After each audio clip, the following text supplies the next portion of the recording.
In this last section on the spell modifier type, we'll look at the last source of damage armor related spells that comes from a hero, Angmar's Morgomir, and the only damage armor related spell in the whole game that does not come from a hero, Mordor's Darkness. We'll finish the video with a recap of everything in part 3. Now, let's look at what Morgomir is capable of.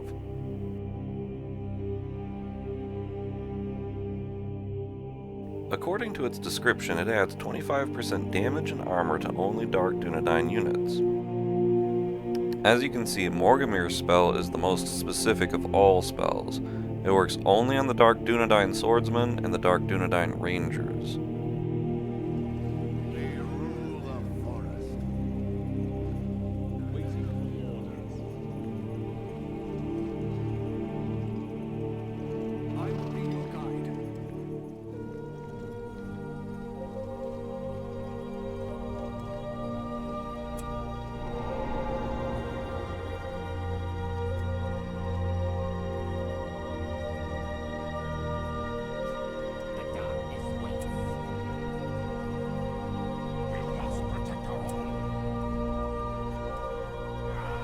Now let's fight.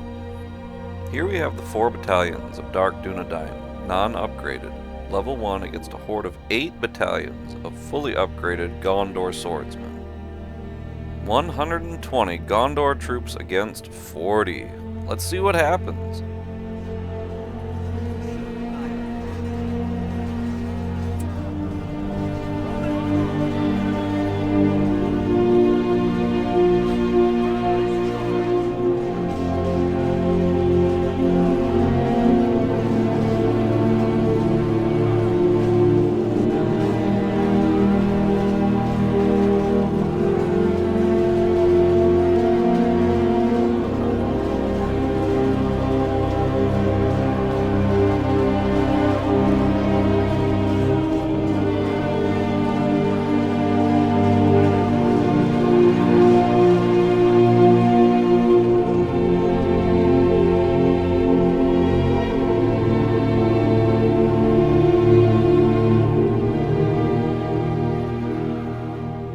+79 Gondor troops remain of 120. Dark Dunedain troops are good, but not that good on their own. Sweet revenge for Gondor, though, for all the times they've been humiliated in this series. But let's see how well the attribute modifier system does for the Dark Dunedain when they have Dain, Morgomir, and Glorfindel stacking their spells on them.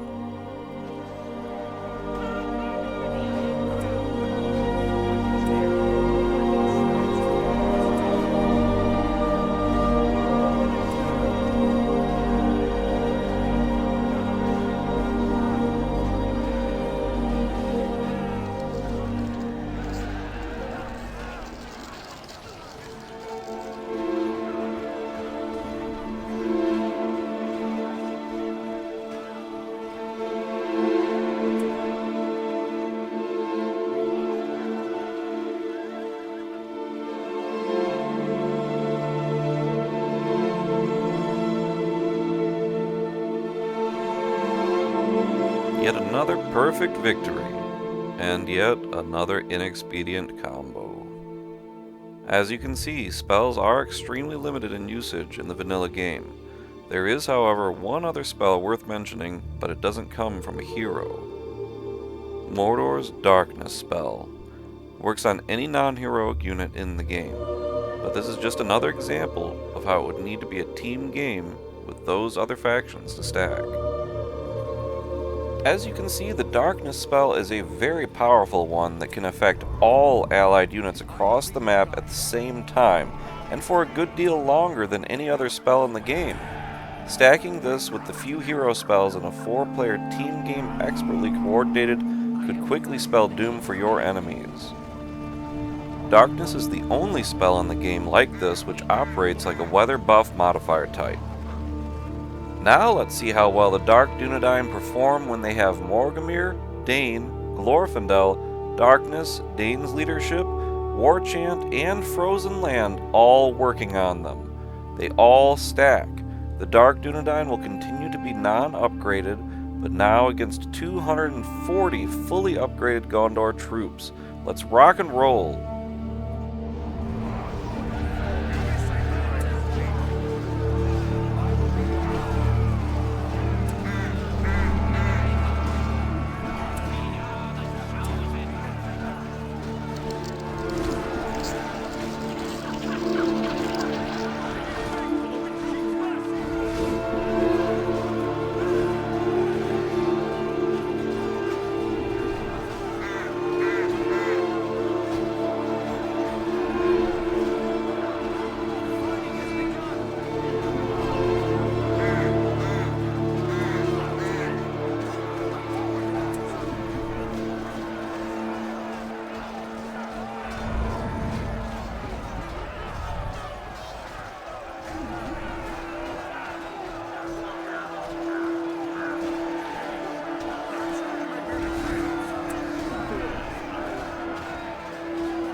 +16 plus 3 Dark Dunedain of 40 survive against a horde of 240. A pretty stunning victory, but only if you and your 3 other allies can all coordinate. Now, let's take a moment to recap everything, since it is a lot to take in.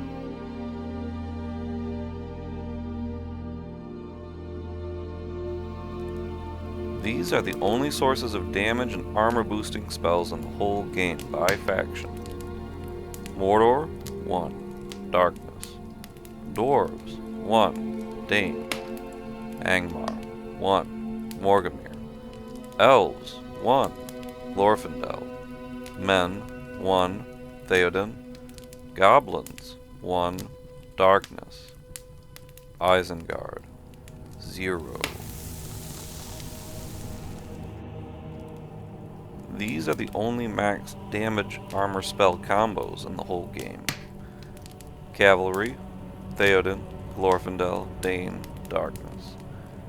Dark Dunedain, Morgomir, Glorfindel, Dain, Darkness.